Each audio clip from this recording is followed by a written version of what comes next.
क्या सच में दुनिया का तेल सिस्टम बदलने वाला है? क्या डॉलर का दबदबा खत्म होने की शुरुआत ही हो चुकी है? और क्या भारत अब सस्ते तेल का नया किंग बनने जा रहा है? क्योंकि एक बड़ा फैसला आया है। संयुक्त अरब अमीरात यानी यूएई ने ओपीईसी और ओपीईसी प्लस से बाहर निकलने का ऐलान कर दिया है। सबसे पहले समझते हैं कि ओपीईसी आखिर क्या है। ओपीईसी यानी organisation of the petroleum exporting countries, ये एक ऐसा ग्रुप है जो दुनिया में तेल की सप्लाई और कीमतों को कंट्रोल करता है।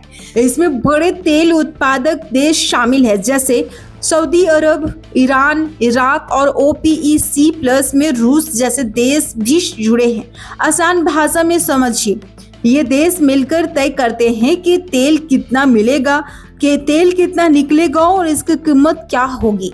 अब सवाल ये है, यूएई ने ऐसा कदम क्यों उठाया? कारण बहुत साफ है। ओपीईसी के नियमों के कारण यूएई अपनी पूरी क्षमता से तेल उत्पादन नहीं कर पा रहा था, जबकि यूएई के पास तेल निकालने की पूरी क्षमता, एक्स्ट्रा कैपेसिटी मौजूद है।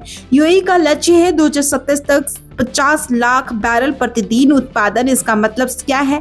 ओपीईसी से बाहर आते ही यूएई अब खुलकर तेल निकालेगा और जब सप्लाई बढ़ेगी तो कीमतें गिरेगी। अब सबसे बड़ा सवाल, क्या तेल सस्ता होगा? अगर यूएई ज्यादा तेल मार्केट में लाता है और हॉर्मुज स्ट्रेट में सप्लाई नॉर्मल रहती है तो ग्लोबल ऑयल सप्लाई बढ़ेगी, कंपटीशन बढ़ेगा और कीमतों पर दबाव आएगा। यानी भारत जैसे देशों के लिए ये एक बड़ी राहत हो सकती है।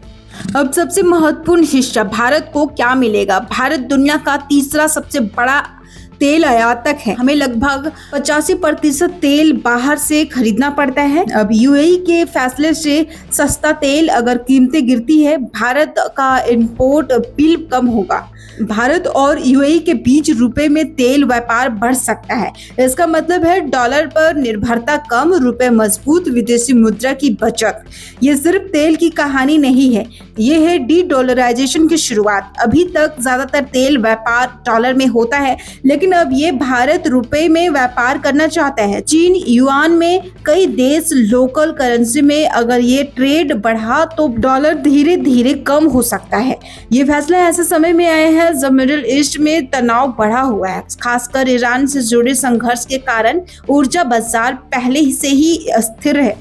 ऐसे में यूएई का ये कदम मार्केट में नया संतुलन ला सकता है या फिर कंपटीशन को और तेज कर सकता है। एक्सपर्ट क्या कह रहे हैं? कोटक सिक्योरिटीज के अनुसार तेल की कीमतों में गिरावट संभव। इंडिया यूएई रुपए ट्रेड को मजबूती मिलेगी। सागर अडानी ग्रीन एनर्जी का कहना है ये भारत के लिए नेट पॉजिटिव हो सकता है। एनर्जी एक्सेस ही भविष्य की ताकत तय करेगा। तो कुल मिलाकर यूएई का ओपीईसी छोड़ना सिर्फ एक खबर नहीं, ये ग्लोबल एनर्जी सिस्टम में एक बड़ा बदलाव है। तेल सस्ता हो सकता है, भारत को फायदा मिल सकता है और डॉलर की ताकत को चुनौती मिल सकती है, लेकिन इसका असली असर आने वाले समय में ही साफ होगा। आप क्या सोचते हैं? क्या सच में भारत को सस्ता तेल मिलेगा? क्या डॉलर की ताकत कम होगी? कमेंट में अपनी राय जरूर बताएं।